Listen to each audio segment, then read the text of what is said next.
क्या लाए हो? जब आए तो आप समझ नहीं पाते हैं मैं कितना व्यस्त हूँ, काम कर रही हूँ, आप पता नहीं कहाँ से क्या जो भी लाए हो रख दो। अरे नहीं रे, मेरी बात तो सुनो, मेरे पास तो आओ। धुंधरी देवी आती है, सारी बातें धुंधरी देवी को आत्मदेव जी बताते हैं। धुंधरी देवी बोली ठीक है, मैं अभी नहा धो करके पूजा पाठ करके तब इस फल को खा लूंगे। अब धुंधरी देवी फल लेकर के अपने घर में गई, रख दी। स्नान ध्यान करने के बाद दोपहर के समय जब बैठी, फल को खाने के लिए हाथ में फल लिया। अब लेकर के विभिन्न प्रकार की चिंताओं को मन में सोच रही है, बातों को मन में सोच रही है। इसी बीच एक पड़ोसन गांव की आ जाती है। पड़ोसन को देख करके वह बैठाती है। पड़ोसन बोलती है, अरे बहनों, काफी तुम चिंतित दिखाई दे रही हो, हाथ में कोई फल लेकर के बैठी, किस चिंता में आप डूबी हुई हो? मेरे आने की भी खबर आपको नहीं चली। धुंधरी देवी अपनी सारी बातें उस पड़ोसन को बताती हैं और कहती है, अरे बहनों, तेरा तो भाग्य। पड़ोसन बड़ी अच्छी थी, बोली भाई तेरा तो सौभाग्य है कि महात्मा के हाथों से तुम्हें फल की प्राप्ति हुई है। लो और भगवान का नाम लेकर के खा ले जाओ, उनकी इच्छा होगी तो आपके साथ अच्छा होगा। फल भोग अब वह तर्क कुतर्क विभिन्न प्रकार की बातें धुंधरी देवी के मन में आ रही है। सोचती है, फल भक्षेण गर्भास्या गर्भेणोदर वृद्धता स्वल्प भक्षम ततो असक्ति गृह कार्यम कथम भवेत् गृह कार्यम कथम भवेत्। ऐ बहनों, यदि मैं इस फल को खा लूंगी तो मुझे मान लीजिए भगवान कृपा से गर्भ ही ठहर गया, तो यदि गर्भ स्याद गर्भे दो वृद्धता, तो मेरा पेट फूल जाएगा, निकल आएगा। इस प्रकार से भोजन मुझे कम करना पड़ेगा। स्वल्प भक्षम ततो, जब मैं भोजन कम करूंगी, थोड़ा भोजन करूंगी, असक्तिम, तब मैं असक्त हो जाऊंगी, मैं कमजोर हो जाऊंगी। गृह कार्यम कथम भवेत्, घर के सारे कार्यों को मेरे कौन करेगा? ऐसी बात अपनी पड़ोसन से कहने लगे। पड़ोसन बोली, ऐसी बात नहीं है, तो बड़ी खुशी की बात होगी। जब तू गर्भवती हो जाएगी तो तू अपनी ननद को बुला लेना और ननद को बुला करके घर का सारा काम धंधा करवाना। जाते समय नेक चार में खूब से जो बन पड़े दे देना, तुम्हारा काम भी हो जाएगा और ननद भी खुशी खुशी चली जाएगी। बोली, बहन तू तो बात सही कह रही है, लेकिन मेरी ननद जो है वो महाचोटिन है, मैं उसे तो नहीं बुलाऊंगी, चाहे जो हो जाए। अरे मुझे तो ऐसे अवस्था में मेरे सारे घर को ही लूट ले जाएगी, मैं उस पर विश्वास नहीं कर सकती, क्योंकि वह महाचोटिन है। 4 महीने में तो वो मेरा सारा माल खजाना घर ही खाली कर देगी। उससे तो अच्छा होगा कि मैं कोई नौकर ही रख लूंगी।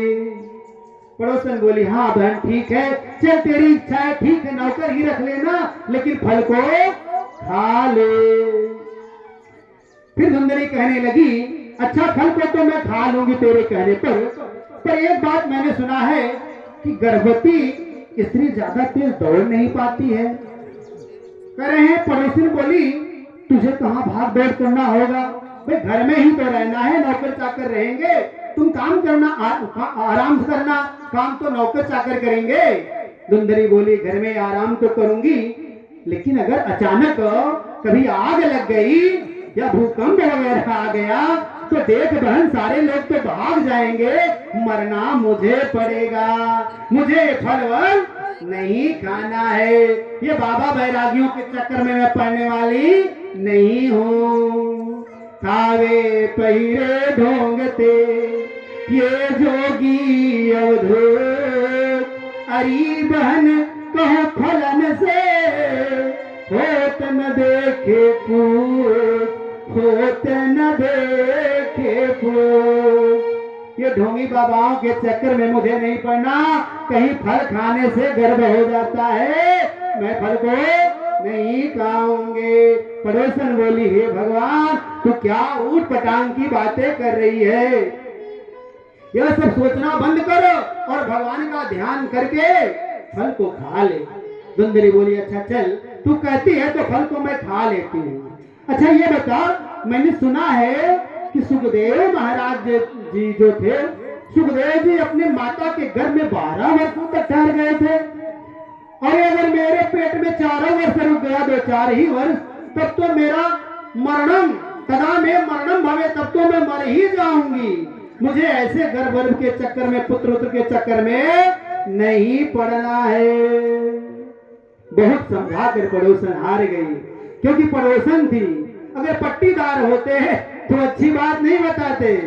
पड़ोसी होना बहुत ही सौभाग्य की बात है, पट्टीदार होना अच्छी बात नहीं है। भगवान बचाए पट्टीदारों से, लेकिन पड़ोसी भगवान सौभाग्यशालियों को मिलता है। आज पट्टीदारों से लोग दुखी होकर के, कोई खेत में जा रहा है, कोई खलिहान में जा रहा है। 2 रुपए के चिम्मच भैया हिराए, 2000 रुपए के झगड़ा मुकदमा हम नहीं लड़ेंगे। अपने खेत में 4 बिस्सा बजा करके वही खेत बनाएंगे और वही खेत में अपना घर बना करके भगवान का नाम जपेंगे। कोई झगड़ा नहीं करना चाहता, सभी लोग शांति से जीवन यापन करना चाहते हैं। बहुत समझाने के बाद भी धुंधली देवी ने जब फल को नहीं खाया, वह पड़ोसन चली जाती है। दूसरे दिन वह फल नहीं खाती है। दूसरे दिन उसकी बहन घर आती है और बहन को देख करके वह बड़ी प्रसन्न होती है और कहती है एवं कुतर्कयोगेन तत्र फलम नैव भक्षतम। इस प्रकार से विभिन्न कुतर्कों को करने के बाद वह फल को नहीं खाती है। धुंधली इतने कुतर्क किए कि अंततो गत्वा वह फल को नहीं खाया। पति जी ने पूछा फल को खाई थी? ए प्रिय, तुम महाराज ने फल को दिया था, खाई? हाँ हाँ महाराज, अरे वो तुरंत ही खा लिए। पूजा पाठ करने के बाद मैं फल खा ली थी। महाराज संतुष्ट हो गए, बहुत खुश हैं, क्योंकि उनको विश्वास है पंडित जी ने फल को दिया है, मेरी पत्नी गर्भ से जरूर होगी। दूसरे दिन धुंधली की बहन आती है। बहन को देखकर धुंधली बहुत प्रसन्न होती है। अरे बहन तू खूब आई, आज मैं ऐसे चक्कर में कल से पड़ी हुई हूँ, तू ही मेरा कुछ समाधान कर। अपनी बहन को सारी कहानी सुना देती है और कहती बहन मैं बहुत ही परेशानी में पड़ी हुई हूँ। बहन चाह रही थी कि इसके पास बेटा नहीं है, बेटा न हो, अच्छी बात है, धन दौलत बहुत है, मैं अपना एक आध बेटा इसको दे दूंगी, क्योंकि बाद में मेरे बेटे का ही सब कुछ हो जाएगा। अरे बहन तू कहाँ इस चक्कर में पड़ी है बाबा बैरागियों को? अरे तेरी गैया कितने दिनों से बच्चा नहीं दे रही है, उसे खिला करके देख ले। अगर बहुत तुझे लग रहा हो, विश्वास न हो रहा हो और बाबा की बातों को सही मानना चाह रही हो, तो गाय को खिला के देख ले। और रही बात पुत्र की, मैं गर्भ से हूँ और मैं धीरे से जब मुझे होगा बेटा बेटी जो भी लाकर तुझे दे दूंगी। हाँ इतना करना, थोड़ा धन और कुछ मुझे दे देना, क्योंकि मेरे पति थोड़ा सा बड़े अड़बंगी भाव स्वभाव के हैं और मैं उनको जब रुपया पैसा दे दूंगी उनका भी मुंह बंद हो जाएगा। यदि आप ऐसा करती हो तो अब की जो गर्भ मुझे होगा मैं आपको ला करके चुपके से दे दूंगी। अरे वाह बहन, तूने तो मेरा सारा संकट ही खत्म कर दिया। बहन हो तो तेरे जैसे। बहन की बात उनको समझ में आ गया और फल को ले जाकर के गैया को दे देती है। गैया फल को खाती है और कुछ दिनों के बाद धीरे धीरे समय बीतता है। उसकी बहन को पुत्र होता है। अपने पुत्र को रातों रात अपने पति के हाथों से वह धुंधली के घर भिजवा देती है। धुंधली आत्मदेव से कहवा देती है कि पुत्र की प्राप्ति हुई है। आत्मदेव तो बड़े ही प्रसन्न होते हैं। महिलाएं क्या से क्या कर सकती हैं। अच्छी महिलाएं मिल जाए तो जीवन कहां से कहां जा सकता है। काहन पावक जारी सका और कान समुद्र समाए और कान करे अबला प्रबला के ही जग काल न खाए, के ही जग काल न खाए। कालांतर में बहन को पुत्र हुआ और उसका पति रात में ला करके दे देता। बहुत सारा धन दौलत लेकर के अपने घर वापस चला जाता है। धुंधली अपने पति से कहवा दिया कि मुझे पुत्र की प्राप्ति हुई है, अब तो पंडित जी का हर्ष का पारावार नहीं रहा। बहुत ही खुशी होते हैं और बहुत दान धर्म करना शुरू कर देते हैं। जैसे महाराज दशरथ जी के चौथेपन में राम लक्ष्मण भरत शत्रुघ्न जैसे पुत्र को प्राप्त होकर के करके उनको प्रसन्नता हुई थी, उसी प्रकार से आज आत्मदेव बहुत ही प्रसन्न होते हैं। दशरथ पुत्र जन्म सोने का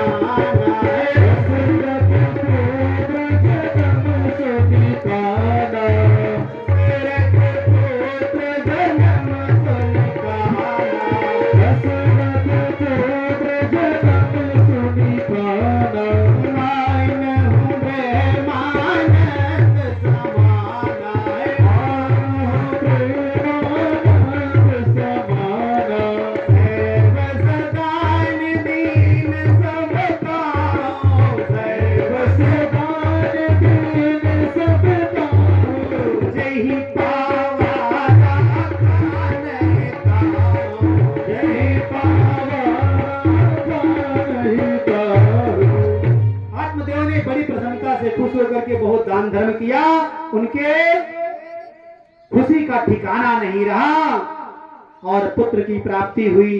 3 महीने के बाद उनके घर बधी हुई गैया भी एक सुंदर पुत्र प्राप्त होती है। गैया को भी गौ माता से भी एक सुंदर पुत्र प्राप्त होता है जिसका कान बड़ा बड़ा था और उसके बड़े बड़े कानों की वजह से उस पुत्र का नाम आत्मदेव ने गोकर्ण रखा। आज पहले दिन की कथा चल रही है, काफी विलंब से हम लोग शुरू हुए हैं, इसलिए कथा को थोड़ा शीघ्रता में बढ़ाने का प्रयास कर रहे हैं, क्योंकि कथाएं बहुत है, प्रयास करेंगे ज्यादा से ज्यादा कथाओं को आपको सुनाने का। कह रहे हैं आत्मदेव अपने गाय से हुए पुत्र का नाम गोकर्ण रखते हैं। जो अपने जो पुत्र था उसका नाम रखने के लिए जब चलते हैं, धुंधली देवी आकर बोलती है, महाराज 9 महीने कष्ट हम सहे और नाम आप रखने के लिए पंडित जी नाम मैं रखूंगी। अच्छा बोल भैया, तुम्हारी क्या इच्छा है, जो कहोगी वही नाम रख दिया जाएगा। बोली मेरा नाम धुंधली है तो मेरे नाम से मैच करने वाला नाम रखो, इसलिए धुंधकारी रख दो इनका नाम। धुंधकारी उनका नाम रखा गया। पंडित जी बोले ठीक, बहुत अच्छी बात, चलिए ठीक है, तुम्हारी बात ही मैं मान लेता हूं और इनका नाम धुंधकारी रख देता हूं। धीरे धीरे समय बीतता गया, गोकर्ण और धुंधकारी बड़े होने लगे। गोकर्ण पंडितो ज्ञानी धुंधकारे महाखला। गोकर्ण पंडित हुआ, महाज्ञानी हुआ और धुंधकारी बहुत बड़ा दुष्ट हुआ, महाखला। जबकि संस्कार पंडित जी दोनों लोगों का साथ साथ सारा किए।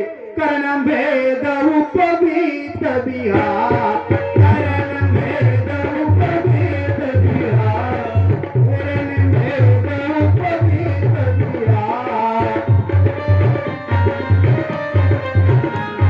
संग संग सबरे भये उचार, संग संग सबरे भये उचार। मन बांध है अनुचित को, मन बांध है अनुचित को, बांध बिहाए बड़ो मन से को, बांध बिहाए बड़ो मन से को। धुंधकारी चोर दुराचारी बहुत बड़ा दुष्कर्मों को करने वाला हुआ और दूसरे के घर को जला दिया करता था। बच्चों को ले जाकर के दूसरों के बच्चों को कुएं में डाल दिया करता था। चांडालों का संग करने लगा, हिंसा करने लगा, वेश्यागामी हो गया, पिता के धन को बर्बाद करने वाला हो गया। एक दिन धन न रहने पर माता पिता को पीट करके बर्तनों को तोड़ फोड़ करके ले जाकर के बेच करके शराब जुआ का पान करने लगा। धुंधकारी के आचरणों से दुखी होकर के आत्मदेव सोचने लगे कि मैं कहां जाऊं, क्या करूं, मेरे दुख को कौन दूर कर सकता है। इस प्रकार सोच करके वो रोने लगते हैं। कल भी रो रहे थे, पुत्र नहीं था। आज भी रो रहे हैं, पुत्र हुआ है लेकिन ऐसा हुआ है। कहने लगे कुतिष्ठामि को गच्छामि को में दुखम व्यपोहये। कहां मैं जाऊं, कहां बैठूं, मुझे मेरा मन कहीं लग नहीं रहा है। बेचैन से हुआ व्यक्ति घूमता रहता है। क्यों? क्योंकि पुत्र शुरू में ही बताया गया, पुत्र के दुष्कर्मों से कितना बड़ा पिता को कष्ट होता है, आघात होता है। स्त्री, पुत्र, परिवार, पति पत्नी, भाई बहन आदि सब प्रारब्ध से ही प्राप्त होते हैं। धुंधकारी भी आपका ही बेटा है, ऐसी बात गोकर्ण अपने पिता को समझा रहे। पिताजी, कबीरा सब जग निर्धना और धनवंता नहीं को, और धनवंता सोई जानिए। किसको जानिए? जाके राम नाम धन हो, जाके राम नाम धन हो। अगर कोई धनी है तो जिसको राम नाम सिमरन करता हो, राम के नाम का जप करता हो, श्याम को मानो, राम को मानो, जिसको भी मानो मानो।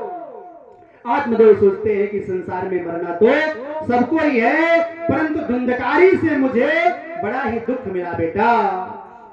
मैं मरना चाहता हूं बेटा, मैं जीना नहीं चाहता हूं। गोकर्ण से कह रहे हैं मरने का मुझे गम नहीं, ये नासवान संसार आया है सो जाएगा, यही जगत व्यवहार, यही जगत व्यवहार। गोकर्ण करे पिताजी, सुख और दुख देने वाला कोई और नहीं होता है, बल्कि सभी अपने अपने कर्मों को भोगते हैं। इस संसार में कोई सुखी नहीं है। क्यों? क्योंकि यह संसार दुखालय है, इस संसार में सुख है ही नहीं है। यह माया की नगरी है, यह संसार माया की नगरी है। जैसे कहा गया है, काजल की कोठरी में कई शोभे सयाना जाए, एक लीटी लागी है तो लागी है तो लागी है। कोई भी कितना भी सयाना बन के जाए, उसे इस भवसागर में माया के जाल में फंसना ही पड़ जाता है। और रही बात पिताजी, कोई सुखी कोई नहीं है, वो भी तो आपका पुत्र ही है। आप घर छोड़ के मत जाइए, आप मृत्यु की जो सोच रहे हैं उसे त्याग दीजिए, मन से निकाल दीजिए, क्योंकि सुखी कोई नहीं है। और दीना कहे धनवान सुख, धनवान के सुख राजा तुम्हारे। दीन कहे धन सुख, धनवान कहे सुख राजा तुम्हारी। राजा कहे महाराजा सुख, महाराजा कहे सुख इंद्र तुम्हारी। इंद्र कहे मोत ब्रह्मा सुखी, और ब्रह्मा कहे सुख विष्णु तुम्हारी। इंद्र कहे मोत ब्रह्मा,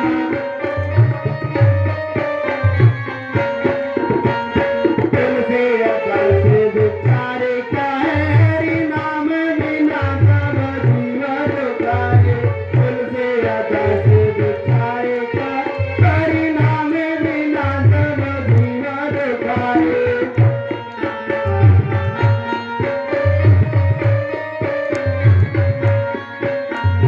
गोकर्ण ने कहा पिताजी, इस संसार में सब अर्थ धन का ही संबंध होता है।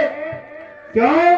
क्योंकि बहुत पसारा मत करो, वे फैला मत करो, बहुत पसारा मत करो, और कर थोड़े किया।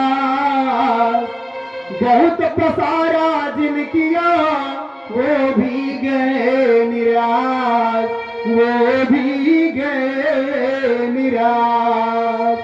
पिताजी, इस संसार में गोविंद का नाम ही सबका सार है।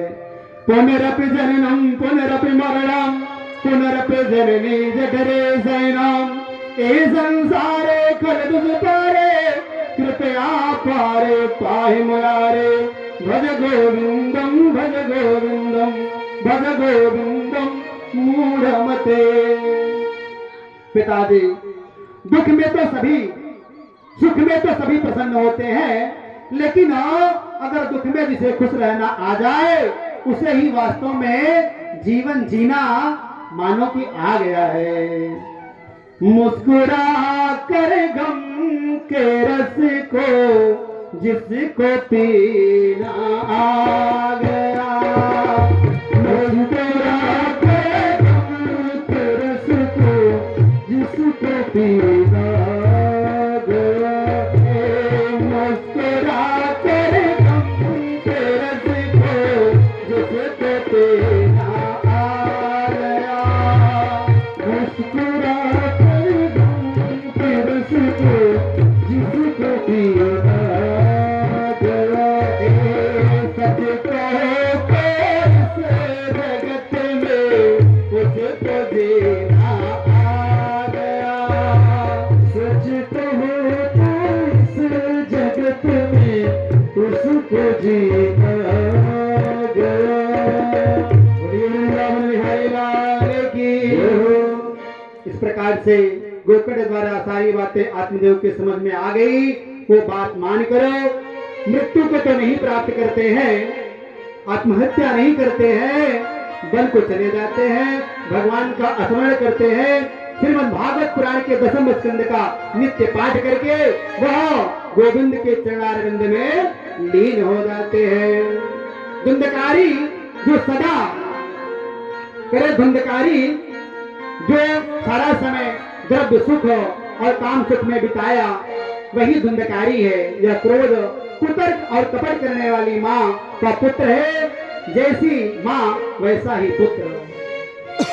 माँ करे, माँ पर पूत पिता पर घोड़ा, न ज्यादा तो थोड़ा ही थोड़ा। गोकर्ण भी देख रहे हैं, स्थिति बड़ी घर की नाजुक थी।